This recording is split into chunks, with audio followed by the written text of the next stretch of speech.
Welcome to the channel. So we are continuing with part 2. So we did part 1 and we ended on question number 9. We just started question 10. So this is part 2. So if you haven't watched part 1, you can go back and watch from question 1 up to 9. So we are going to pick it up from question 10. So this is 2023 GCE paper 1. Okay, so this is question 10. So question 10 says the universal set E is equal to 0 up to 9. Then it says set A is equal to prime numbers and set B is equal to 3, 6, and 9. So list set A union B complement. So you need to understand that whenever you are dealing with these sets, you always refer to the universal set. That's the first point. So whatever you've been asked to list out, you should refer to the universal. So this is our reference. So we've been given set A to say set A is equal to prime numbers. Then set B is this. So let's make set A, because you need to understand by yourself what set A is, because they've just said prime numbers. So what are prime numbers? Well, prime numbers are numbers that are only divisible by 1 and itself. Numbers that can only be divided by 1 and itself. And 1 is the exception. 1 is not included. It is not a prime number. So starting from 2, because only 1 and 2 can go into 2. Even 3, only 1 and 3. 4 is not a prime number because 2 can go into 4. 5 is a prime number. 6 is not. Even 7. So we need to refer to this. That's what I'm saying. And this ended on 9. So we end on 7 because 8 is not a prime number. Even 9. Yeah. So this is our set A. So this is the first step. You need to come up with set A by yourself. Then set B is this. So since this is our set B, they've said set B is what?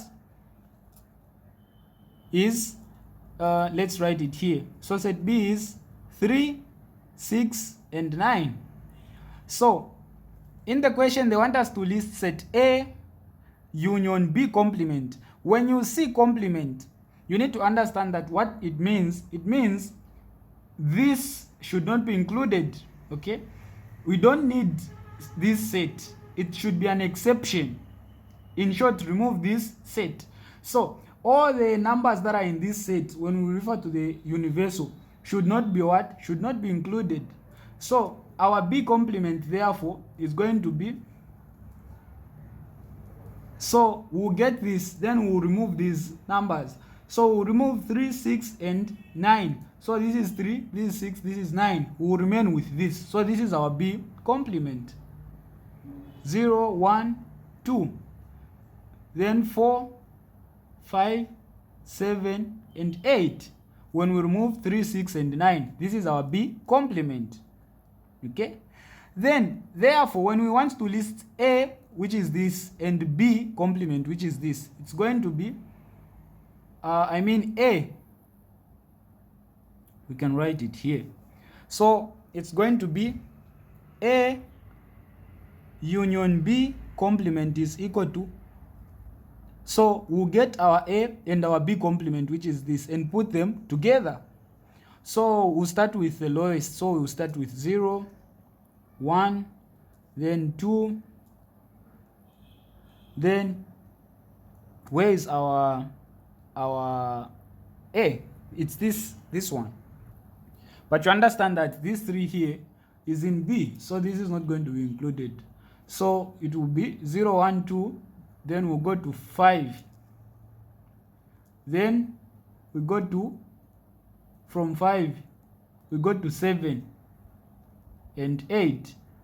So this will be our A union B. You just get A and you get B complement. Then you put them together. That's what union means. Knowing that for B complement, we are not including this. Yeah, we are not including this. All right, that's it. So this is it for question 10b. It says the following diagram shows a regular hexagonal right pyramid. This one. So this is a regular hexagon, okay, and it's a pyramid. When they say hexagon, it means it has how many sides? 6 sides. When they say regular, it means these 6 sides are what? Are equal. So find the number of planes of symmetry of the pyramid. When they say the number of planes of symmetry, it means how many times can you cut this shape in such a way that when you cut it, it will give you 2 equal parts. So the way we find that for a regular shape like a pyramid here, you just count the number of sides. So this is 1 2 3 4 5 6, of course 6 just by the name hexagon, meaning our number of planes of symmetry will be 6 in this case, just like that. You just count the number of what? The number of sides. So for B, our answer will be 6. So we'll have 6 planes of symmetry. Suppose it was not a pyramid, because you understand by a pyramid it's somehow looking like a cone. All the sides are converging at this point, are meeting at this point. There is a case where the sides do not meet. For example, I think I have a paper, let me show you. So if they brought something like this, you see, this is different. For this one, when you are finding the number of planes of symmetry, so this was 2018. When you are finding this, actually I have already made this video, you can watch it. So you count the number. Even this one was hexagon, so it is 6, but we add 1, because when you look at the shape, you can also cut here on the middle. When you cut on the middle, this side will be equal to this one, so that will be included as also 7, meaning we can cut this shape into 7 into 7 times, such that the parts will be into 2, they will be equal, okay? So that is where the 1 comes from. So for this one, the formula we use is n plus 1. You just count, n is the number of sides, you count the number of sides, then you add 1. That will give you the what? The number of planes of symmetry. But for this one, when you cut it here, the bottom part will be different from the top part. Hence, we don't add 1, we just count the number of sides. That's the difference. All right. So this is it for question 9. Let's go to for question 10, we go to the next. So this is earth geometry. Question 11a says, towns A and B are on longitudes 75 degrees and 45 degrees. So 75 degrees west, 45 degrees east, respectively. When they say respectively, the first one is going with the first, the second one is going with the second. Find the time difference between these towns. So we've been given 2 towns, and they want us to find the time difference. So in simple terms, you understand that this is our aim when you're dealing with the time difference. So time difference, you always say difference in longitudes, longitude divided by 15 degrees. This is fixed. So you just need to find the difference in longitudes, then you divide it by 15. That will give you the time difference that they are looking for. So how do you find the difference in longitude? So you see that when the signs are different, this is west, this is east, you add the 2. When the signs are same, you subtract. That's the difference in longitudes. So in this case, we have different. We have 75 west and 45 east. West and east are different. So our time difference, therefore, is going to be, we'll say 75 degrees plus 45 degrees over 15 degrees. So time difference is equal to, so you simply say 75 plus what? Plus 45. So that is 120. 120 over 15. So our time difference is going to be 8. So it is 8 hours. 8 hours because this is the time difference, it's time. So this is it for question A. For B, we are dealing with a diagram. It says the diagram shows towns P. This is our P. And it is lying in the latitude. So these are latitudes, these are longitudes. The latitudes 45 degrees south. The longitude 75. 45, 75. That's P. Q is lying. The latitude is 0 here. And the longitude is 75. This is it. Then it says an aeroplane took 1.5 hours to fly from town P to town Q. So an aeroplane moving from P to Q, this is the time it took. Find its average speed in knots. So average speed is equal to total distance over total time taken. So that's it. So now, since they are looking for average speed, we need to know the total distance, because we've not been given the total distance, but we've been given the what? The time taken. This is the time, the total time taken. So let's find the total distance and just replace it. Substitute it in the formula. So the total distance, these points are in what? Are in longitudes. Okay, they are lying on the same longitude, which is 75. So when the points are on the same longitudes, the formula you use to calculate distance PQ, is theta multiplied by 60. So this is also fixed, where theta is the difference in latitude. Okay, so in this case our distance is going to be, we'll say PQ is equal to our theta. So you find the difference in latitude. So when you consider P and Q, you can just go even directly. These are longitude, these are latitude. Q is this, it's on 0 latitude. P is on 45. So the difference from here to here is 45. You can go directly like that. So you will say here it's 45 degrees multiplied by 60 degrees. So that is going to be our what? That is going to be our distance. So our PQ will be, so 45 multiplied by 60, that is 2,700.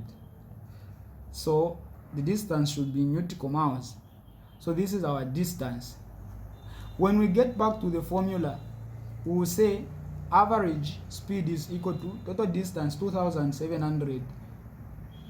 Okay, just like this, over total time taken. We've been given this time, so the time is 1.5 hours.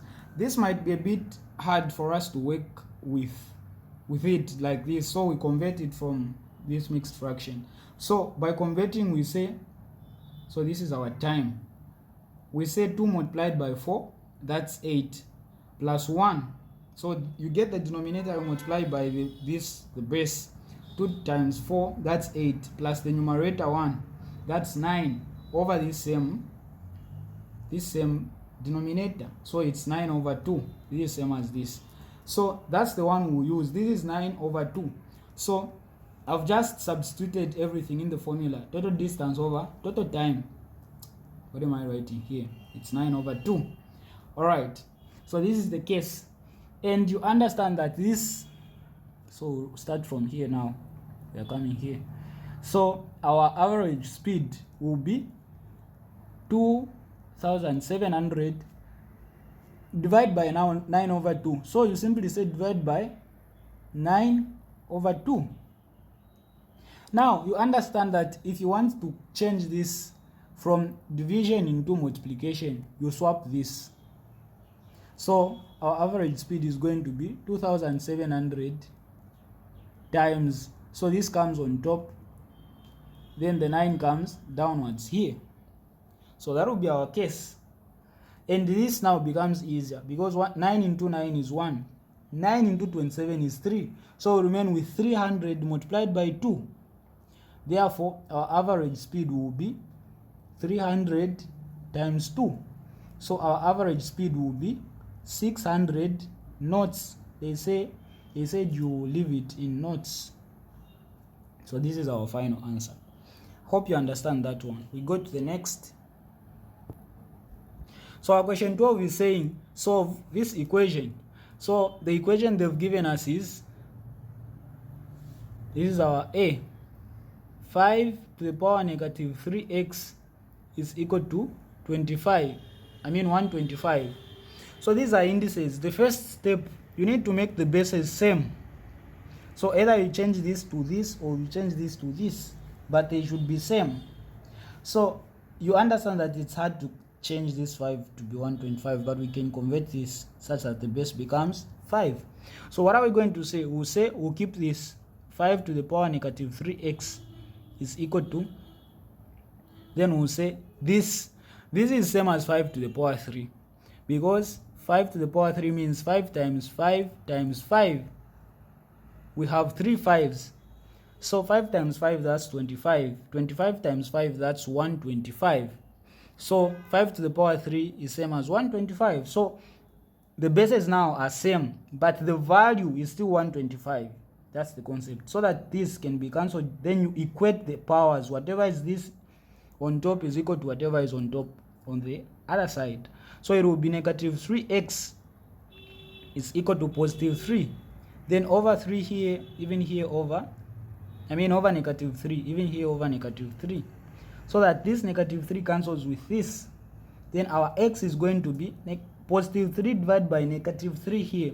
So this is going to give us negative 1. So this will be our value for x. When we come to B, this is now a sector. It says the diagram shows a sector x or y. Then it says that the angle subtended at the center is 70 degrees. Theta, our theta here, the angle is 70 degrees. And the radius is 18. This radius is 18.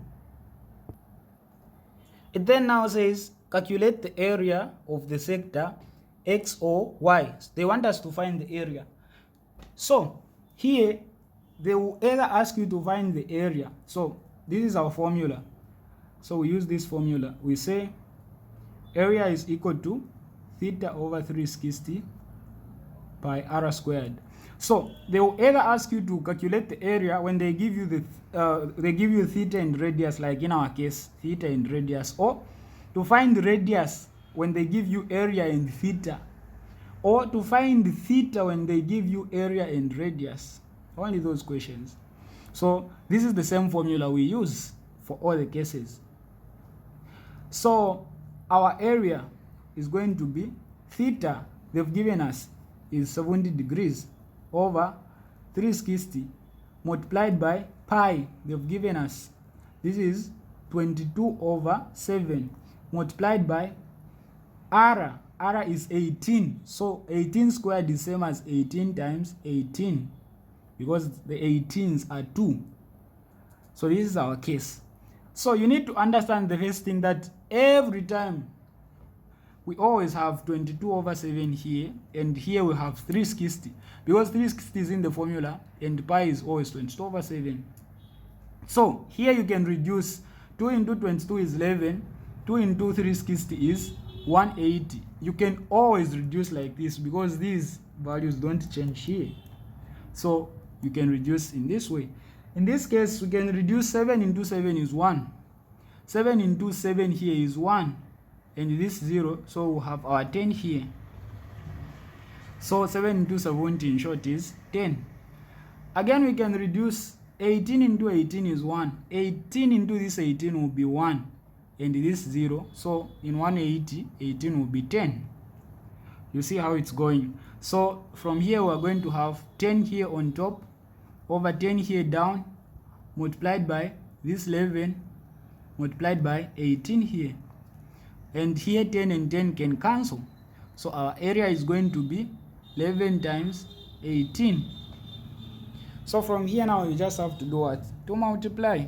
So you will say 18 multiplied by 11. 1 by 8, that's 8. 1 by 1, that's 1. 1 by 8, that's 8. 1 by 1, that's 1. Here is 0. Even here, 8 plus 0 is 8. 8 plus 1 plus 8 is 9. 0 plus 1 is 9. So our area is going to be 198 square centimeters. Don't forget the SI unit, square centimeters, always. So that's it for this question. Question 13 says the mass of a bag of mini-meal is 25.2 kg. Calculate the A tolerance, B relative error. So this is the mass. So whatever they give you, whether the mass, the distance, the length, whatsoever, that's the true value that you have. So you can go about this question using different methods, but I'll give you the one that I think is not hard. So this is it. So they say calculate the tolerance. So tolerance by using the formula, we can say tolerance is equal to the modulus of the upper limit minus the modulus of the lower limit or lower bound. Same. So when you find the upper limit and the lower limit, you just subtract them. The upper limit, you get the true value and you add the error. That is the upper limit. The lower limit, you get the true value and you subtract the error. That's the lower limit. So how do you find the error? It's fixed when you have the true value as a whole number. So we use the true value. Say, when I say a whole number, I mean a number without a decimal place, a number without any point, or a number without, it's not maybe 0.1, 0.2, 0.3 or whatsoever. Doesn't have any decimal point. That is a whole number. So when you have that one, your error is half or 0.5. When you have one decimal place, meaning you have one number after the point, your error becomes 0.01. This is fixed. When you have two decimal places, like these two numbers after the point, your error becomes 0.005. When you have three decimal places, that is three numbers after the point, meaning you have four zeros, so your error becomes like this. So this is the pattern, and mainly it ends from here. They will either bring this or this or this as the true value. So mainly the errors are among these. So when it's a whole number, you get this. When you have one decimal place, you get this. When you have two decimal places, this is your error. So in this case, we only have one decimal place because this is 25.2 kg. So this is 0.2. We have one number after the point, so our error is 0.05. So to get the upper limit, you say 25.2 plus the error, which is 0.05. When you are adding, this is how you place the numbers. The points should tag along, okay? So here will be 0, even here 0. So our upper limit is going to be 0 plus 5, that is 5. 2 plus 0, that's 2. Point. This plus 0, it will still be 25. So this is our upper limit. Our lower limit is now 25.2 minus 0.05, our error. So this will be 0, 0. 0 minus 5, that can't happen. So we'll get 1 from 2 and we'll remain with 1 here. When we add 1 here, it will be 10 minus 5, that will be 5. 1 minus 0, that will be 1 point. This minus 0, these zeros here, it will still be 25. So this is our lower limit. Meaning our tolerance, when we apply in the formula, our tolerance is going to be our upper bound here, 25.25, minus our lower bound or limit, 25.15. So 5 minus 5 is 0, 2 minus 1 is 1 point. 25 here minus 25 will be 0. So our tolerance is what? 0.10. So this is same as what? As 0. So tolerance is equal to, this is same as 0.1. That's the case. I think most of the times this is the tolerance. This is the answer you get for tolerance. Most of the times it comes as 0.1. As in for ECZ.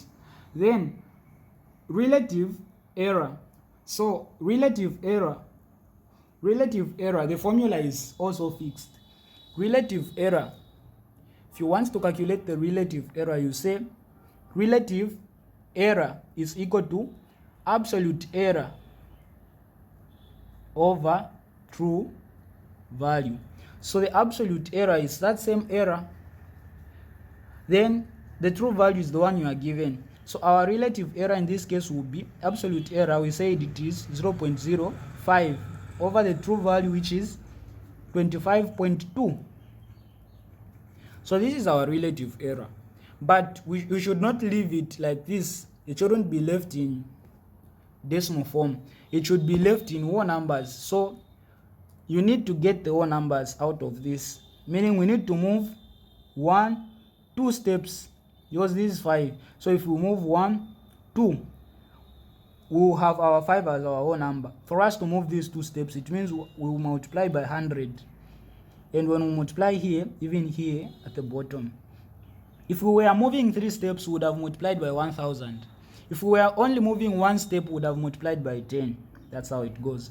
So when you multiply this, it will give you 5 on top, then over this. When we move 2 points, here we'll have a 0. So we'll have 2520. The point will come this side. So 2520. So this is our error. But again, that's not the final answer. We need to reduce. Okay, we need to reduce. So how are we going to reduce? We'll still use this space here. So this side, the way you reduce this, you say, I think this is the easiest. You say 5 divided by, then this is 2520. So I want to show you this simple method. This is 2520. If you want to simplify, you write it as 2000 plus 500 plus 20, because this will give you 2520. You get the concept? So this is same. Then in this way, you can easily reduce one by one. If this is still big, you can split it into 1000 plus 1000. That will give you 2000. Then you still simplify that way. If that is still, you can keep on going, but this is enough for us. So we'll say 5 into 5 is 1. 5 into 2000, that's big. You say 5 into 200, that's, maybe it's too big for you. So you come to 5 into 20. You keep these two zeros. So 5 into 20 is 4. Okay? Plus these 2 zeros. So we'll have 400 here. Plus 5 into 500. So 5 into 5 is 1. With these 2 zeros, that will be 100. Plus, so plus 5 into 20 is 4. You get this one? Oh, yeah, it's like this. 5 into 20 is 4. So here we have 400 plus 100 plus 4. That is, so 400 plus 100, that's 500, plus 4, that's 504. So on top, we are going to have 1 over 500 and 4, 504. So this will be our relative error. I hope you understand. We go to the next. So in the diagram, 3 points A, B, and C are on the level ground A, B, C. The bearing of A from B is 35 and ABC, this is 90 degrees. And angle ACB, this is 40. Find the bearing of A from C. So the bearings are actually simple. You just have to understand English. When they say find the bearing of A from C, A from C, where are we coming from? A from C. The question is telling you we are coming from C. Okay? So it is A from C, meaning we are moving from C. So there is no way you can start from A, because it is telling you that it is A from C. So we are starting from C. So where you are starting from is where you stand. That's the first point that you need to know. Here when it says A from B, where are we starting from? From B. That's what the question is saying. So from B, meaning we stand at B. we always stand at where we are starting from. So A from B is, A from C is C to A, and A from B is B to A. I hope you get that one. So when we start with the first A from C, we are moving from C. So you stand at C, you make your north.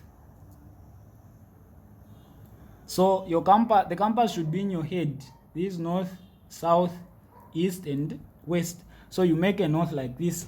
Then anywhere along this north, you stand and you start moving clockwise until you reach where A is. So this is our A and this is the boundary. So we reach here.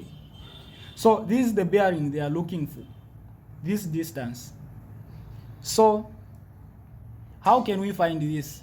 You can find it using many ways, but for us we'll go with the simplest. We will say the total circle is what? 360 degrees. So 360 minus this thing here, it will remain with this. Okay, if we get the entire circle 360, then we remove these degrees here, we will remain with this, the one we are looking for. So let's just find this and subtract from 360. So how can we find this? We already have this, so we just have to find this. Now the relationship is this plus this angle is equal to 180. So let's call this angle Z, we call this Y, then we call where there is this, where B is, as X. Okay, so Z plus Y is equal to 180. So we are looking for Z. So we will say, for us to find this, we need this Y, but for us to find Y again, we need this. So let's start with X. So we'll say 35 plus X again, this angle plus this is equal to 180. So we're going to say here, we will say just here, 35 plus X should give us 180. So our X is going to be 180 minus 35. So our X is going to be 145. I think this is 145. So that's our case. So here we have 145. Here we have 145 degrees here. So for us to find Y, they've thought that this is 90, and the entire circle is what? Is 360. So we will say our X plus our Y plus 90 degrees, that's equal to a circle, because we've moved a circle. So X we found as 145 plus Y plus 90 is equal to 360. So 145 plus 90